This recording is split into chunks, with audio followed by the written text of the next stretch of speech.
On June 22, 1941, at 03:15 hours, Germany invaded the Soviet Union.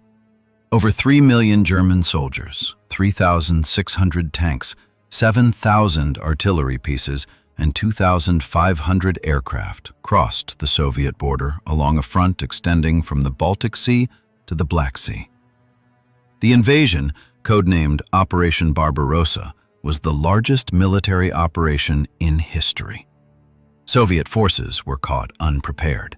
Airfields were destroyed on the ground. Forward units were overrun. Communications collapsed. Command and control disintegrated. Soviet intelligence had provided warnings.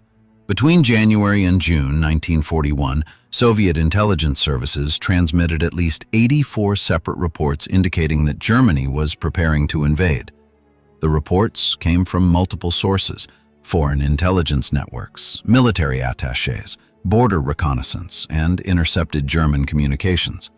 The reports specified troop concentrations, unit movements, logistics preparations, and, in some cases, the approximate date of the invasion.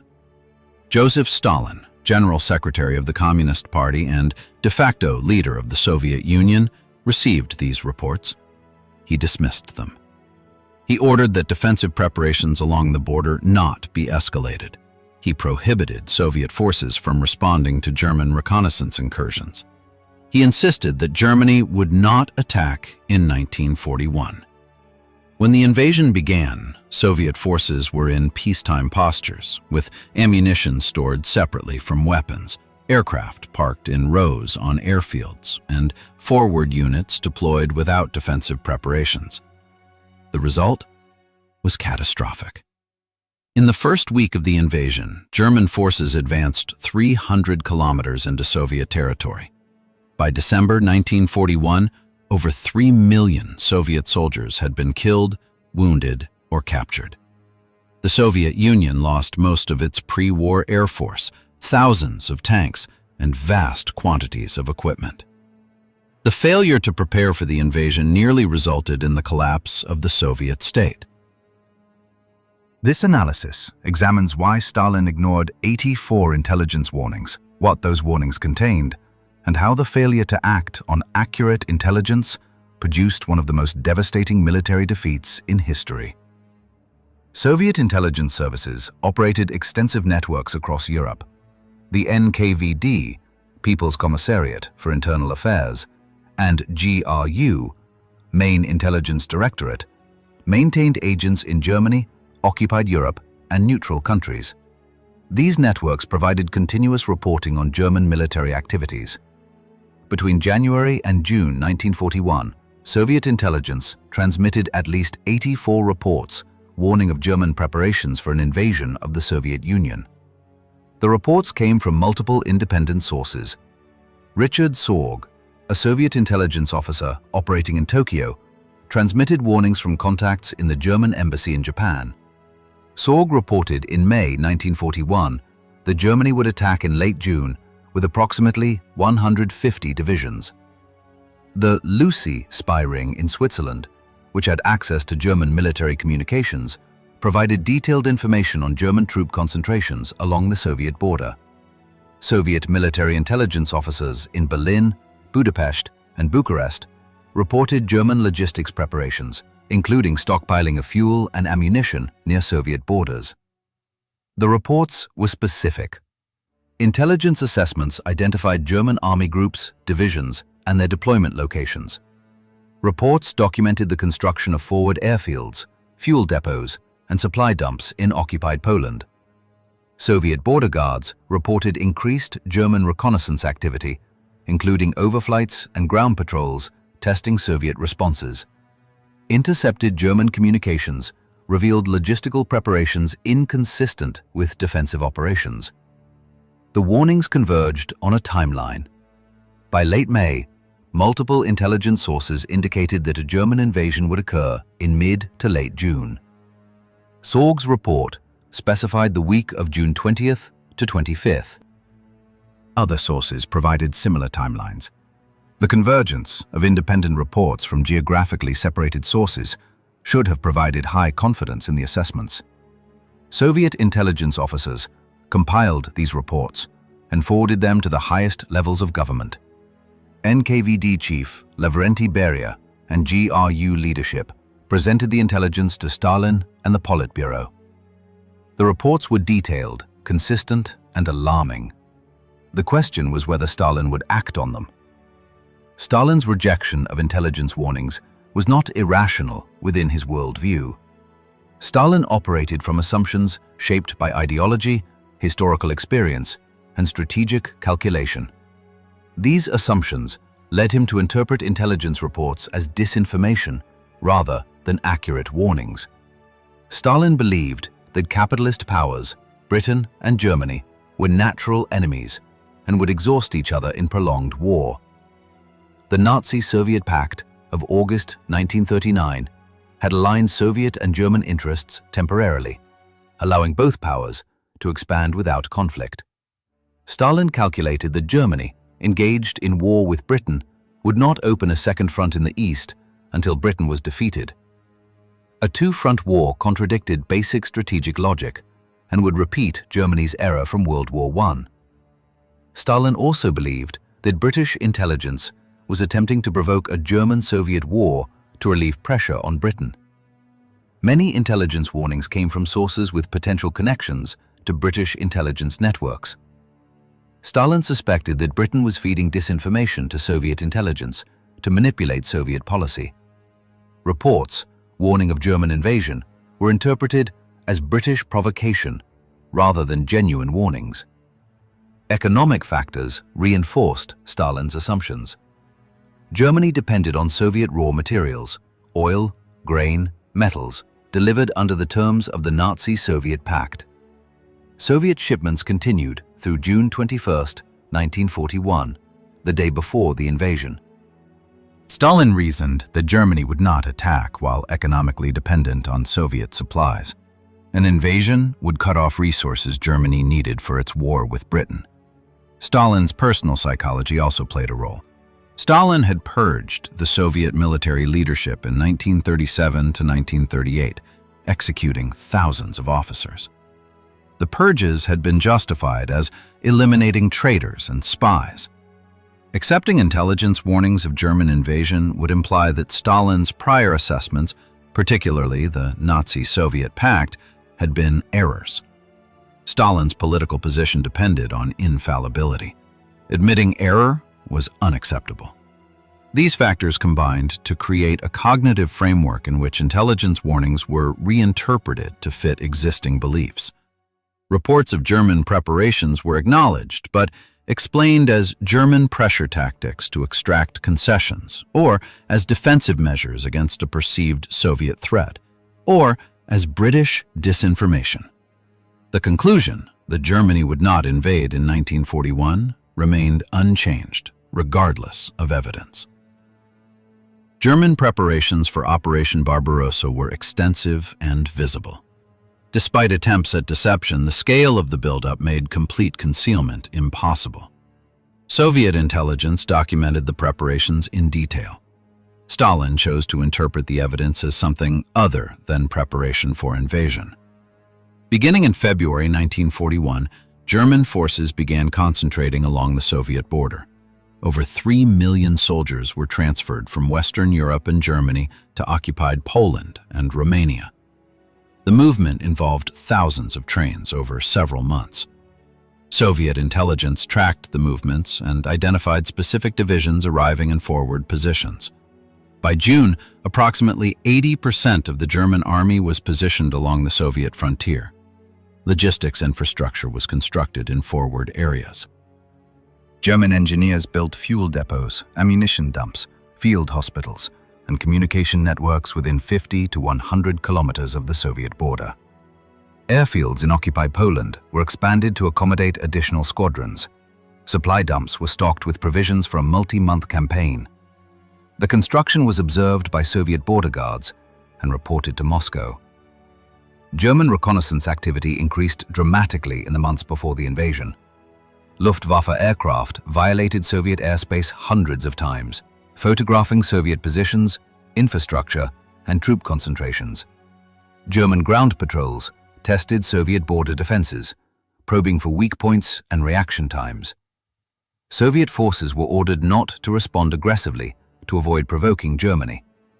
The reconnaissance provided Germany with detailed intelligence for the invasion. Diplomatic signals reinforced the intelligence warnings. Germany withdrew families of diplomats and embassy staff from Moscow in May and June. German officials began avoiding Soviet counterparts. Economic negotiations stalled. These indicators suggested an imminent change in German-Soviet relations. Soviet military intelligence presented comprehensive assessments documenting German preparations and projecting an invasion in late June. Marshal Semyon Timoshenko and General Georgy Zhukov, the senior military leaders, briefed Stalin on the threat and recommended defensive measures, including mobilization of reserves and deployment of forces to defensive positions. Stalin rejected the recommendations, insisting that the intelligence was exaggerated or fabricated, and that defensive measures would provoke Germany. In the final weeks before the invasion, intelligence warnings intensified. Reports identified the precise date and objectives. Stalin continued to dismiss the warnings and prohibited defensive actions. On June 11th, Richard Sword transmitted a report from Tokyo stating that Germany would invade on June 22nd with approximately 150 divisions along a 2,000-kilometer front. Sorga's source was the German ambassador to Japan, who had been briefed on the operation. The report was precise and correct. Stalin dismissed it as British disinformation. On June 15th, a German sergeant deserted to Soviet lines and informed interrogators that his unit had been ordered to attack on June 22nd. Other deserters provided similar information in the following days. Soviet intelligence forwarded these reports to Moscow. Stalin ordered that the deserters be shot, claiming they were provocateurs sent by Germany to incite a Soviet response. Soviet border forces reported massive German troop concentrations opposite Soviet positions. Reconnaissance flights observed German artillery being positioned for fire support and bridging equipment stockpiled near rivers. The observations were consistent with preparations for imminent offensive operations. Reports were transmitted to Moscow on June 18th, 19th, and 20th. Stalin did not respond. On June 21st, the day before the invasion, Soviet intelligence provided a final warning. Multiple sources confirmed that German forces were in attack positions and that the invasion would begin in the early hours of June 22nd. Marshal Timoshenko and General Zhukov requested permission to issue orders for Soviet forces to move to combat readiness. Stalin authorized a directive, but the wording was cautious, instructing forces to be ready to repel a possible sudden attack, but prohibiting actions that could be interpreted as provocation. The directive was transmitted late on June 21st and reached most units only after the invasion had begun. Stalin maintained that Germany would not attack and that military activity was a provocation designed to elicit a Soviet response that would justify a German invasion. Even in the final hours, evidence of German preparations was reinterpreted as evidence that Germany was not preparing to attack. At 03:15 hours on June 22, 1941, German artillery opened fire along the Soviet frontier. Luftwaffe aircraft struck Soviet airfields. German ground forces crossed the border in 3 army groups: Army Group North toward Leningrad, Army Group Center toward Moscow, and Army Group South toward Ukraine. Over 3 million German soldiers attacked along a 2,000-kilometer front. Soviet forces were unprepared. Ammunition was stored separately from weapons in accordance with peacetime regulations. Aircraft were parked in rows on airfields, not dispersed or camouflaged. Forward units occupied barracks, not defensive positions. Command posts were not manned at combat readiness. The peacetime posture left Soviet forces vulnerable to the initial German strikes. German airstrikes destroyed over 1,200 Soviet aircraft in the first day, most on the ground. Soviet air bases were caught during morning routines with aircraft parked and refueling. Luftwaffe bombers attacked in coordinated waves, destroying aircraft, fuel depots, and maintenance facilities. By the end of June 22nd, the Soviet Air Force had lost approximately one-third of its Western Military District aircraft without mounting effective resistance. German ground forces achieved rapid breakthroughs. Soviet border defenses, thinly manned and unprepared, were overrun in hours. German armored spearheads advanced 50 to 80 kilometers on the first day, penetrating deep into Soviet rear areas. Soviet communications broke down as command posts were overrun or bombed. Units lost contact with higher headquarters. Soviet commanders did not know where German forces were or what their objectives were. Stalin initially refused to believe the invasion was occurring. When informed of the German attack, Stalin reportedly stated that it must be a provocation by German generals acting without Hitler's authorization. He ordered Soviet forces not to cross the German border or attack German territory, hoping to avoid escalating what he believed was an unauthorized action. Only by midday June 22nd, after German forces had advanced tens of kilometers and destroyed hundreds of aircraft, did Stalin accept that Germany had launched a full-scale invasion. The first day was catastrophic. By evening, German forces had penetrated 50 to 100 kilometers, destroyed over 1,200 aircraft, and shattered Soviet command and control in the Western military districts. German forces advanced with devastating speed in the weeks following the invasion. By the end of June, German Army Group Center had encircled Soviet forces near Minsk, capturing over 300,000 prisoners. By July, German forces had advanced 500 kilometers into Soviet territory. By September, Leningrad was encircled, and German forces were approaching Moscow. Soviet losses in the first 6 months were staggering. Over 3 million Soviet soldiers were killed, wounded, or captured by December 1941. Entire armies were encircled and destroyed. The pre-war mechanized corps, equipped with thousands of tanks, were annihilated in disorganized counterattacks. The Soviet Air Force lost approximately 75% of its aircraft. Territory containing 40% of the Soviet population and much of Soviet industrial capacity was occupied. The disaster was compounded by poor Soviet responses. Stalin's initial orders called for immediate counteroffensives to throw German forces back across the border. Soviet commanders, lacking intelligence, supplies, and communications, launched uncoordinated attacks that were defeated. Soviet mechanized units advanced without infantry or artillery support and were destroyed by German anti-tank weapons and airstrikes. Entire divisions were lost, achieving nothing. Stalin's refusal to authorize retreats worsened the losses. Soviet commanders requested permission to withdraw from untenable positions to avoid encirclement. Stalin ordered them to hold at all costs. The result was that hundreds of thousands of Soviet soldiers were trapped in German encirclements and forced to surrender. The policy of no retreat maximized Soviet casualties.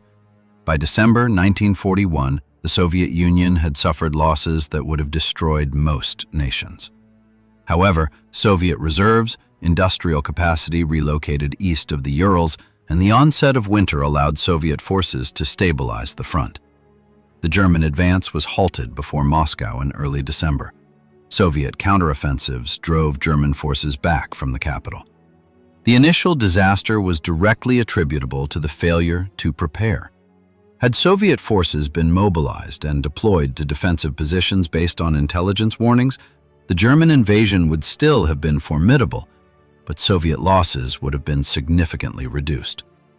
The failure to act on intelligence transformed a difficult situation into a catastrophe.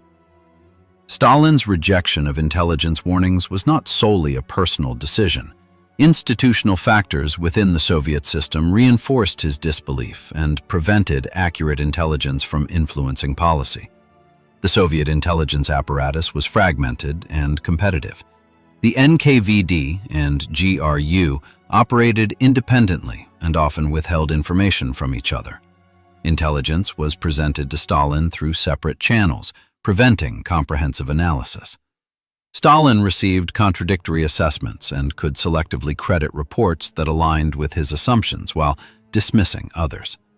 Soviet intelligence was also subject to political pressures. Intelligence officers knew that Stalin did not want to hear warnings of German invasion.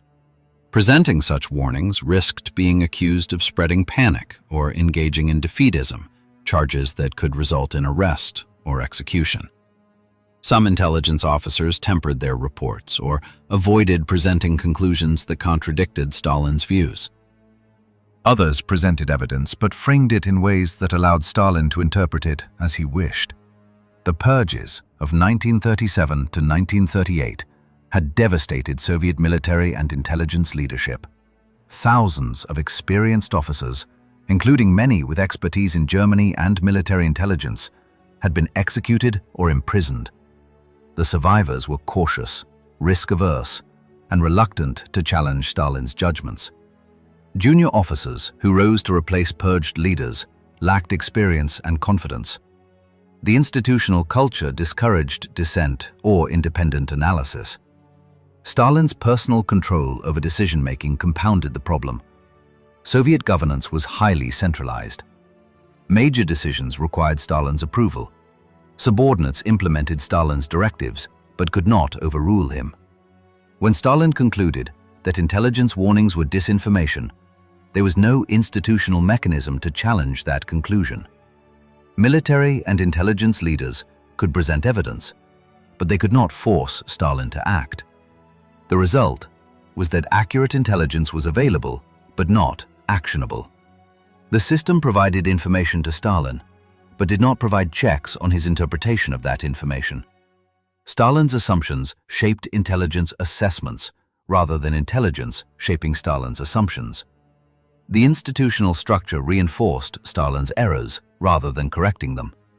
The failure to act on intelligence warnings before Operation Barbarossa had consequences extending beyond the initial military disaster. The invasion set in motion a conflict that would cost the Soviet Union approximately 27 million lives. The immediate military consequences were catastrophic. The loss of over 3 million soldiers in 6 months was the largest loss of military personnel in such a short period in history. The destruction of the pre-war Soviet Air Force eliminated air superiority. The loss of industrial regions in Ukraine and Belarus forced the Soviet Union to relocate factories eastward, reducing production. The political consequences were significant. Stalin's prestige was damaged. His insistence that Germany would not attack had been proven disastrously wrong. Stalin reportedly suffered a psychological collapse in the days after the invasion. Soviet propaganda had to explain why the Soviet Union had been caught by surprise. The long-term consequences shaped the war. The German advance brought German forces to the gates of Moscow and Leningrad. The survival of the Soviet Union was contingent on factors: winter weather, German supply failures, Soviet reserves that were not guaranteed. The failure to prepare created conditions in which the Soviet state nearly collapsed. The case of Operation Barbarossa remains a primary example of intelligence failure, not because intelligence was unavailable, but because accurate intelligence was dismissed. Soviet intelligence services provided timely, specific, and accurate warnings. The failure was not in collection or analysis, but in the willingness of leadership to act on intelligence that contradicted existing assumptions. Stalin's assumptions that Germany would not attack, that Britain was spreading disinformation, that economic ties prevented war, were reasonable within his ideological framework. They were wrong. The lessons are institutional. Intelligence systems must provide information, but decision-makers must revise assumptions when evidence contradicts them. Systems that centralize decision-making in a single individual without checks create conditions for catastrophic error. The Soviet Union possessed the intelligence necessary to prepare for Operation Barbarossa. It lacked the institutional structures and leadership mindset to act on that intelligence. The result was one of the greatest military disasters in history.